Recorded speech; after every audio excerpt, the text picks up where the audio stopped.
Madame la maire, monsieur le préfet de police, à l'heure où je vous parle, il règne dans notre pays un climat social assez inédit et le mouvement de colère dit des Gilets jaunes monte un peu partout en France et échappe, c'est son originalité pour l'instant, à toute intermédiation syndicale ou politique.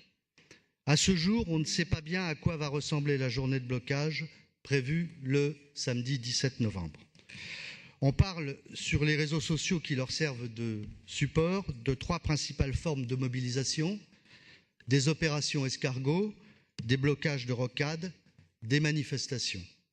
En Île-de-France et notamment à Paris, ces blocages pourraient particulièrement concerner le boulevard périphérique, des appels à, je cite, les réseaux sociaux, rentrer à 14h partout sur le périphérique, notamment Porte-Maillot et Porte de Bercy, avant de, je cite encore, se réunir devant l'Élysée.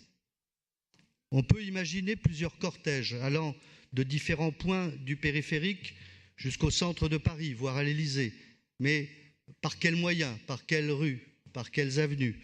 On peut lire dans le journal 20 minutes qu'en Île-de-France, près de 20 blocages sont prévus. Le plus suivi est celui qui prévoit le blocage du périphérique parisien. 50 000 personnes entendent participer à cet événement et près de 200 000 personnes se disent intéressées sur ces mêmes réseaux sociaux. En outre, selon le ministre de la Transition écologique et solidaire, François de Rugy, des blocages dans les gares ou sur le réseau ferroviaire pourraient également avoir lieu.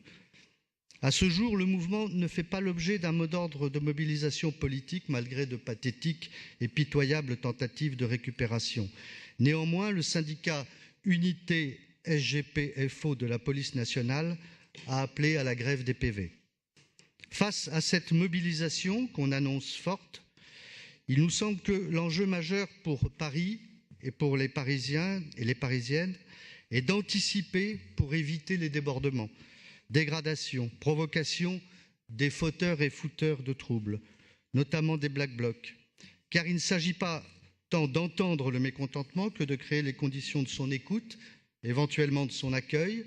Et pour cela, il faut déployer les mesures nécessaires pour que ce blocage ne vire pas à l'asphyxie. Alors, mes questions sont les suivantes, monsieur le préfet de police. Quels moyens comptez-vous déployer pour sécuriser ces manifestations? Quels effectifs?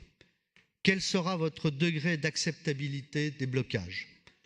Laisserez-vous les Gilets jaunes bloquer le périph' par une opération escargot, par un blocage éventuellement total?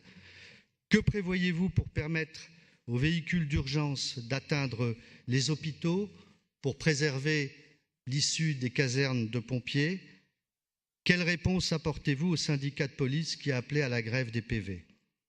Madame la maire, quels moyens la direction de la protection de la sécurité et de la prévention compte déployer pour assurer la préservation, la tranquillité, éventuellement la direction de la propreté de l'eau, la propreté de l'espace public parisien pour maintenir l'accès des Parisiens aux services publics municipaux pendant cette manifestation? Je vous remercie.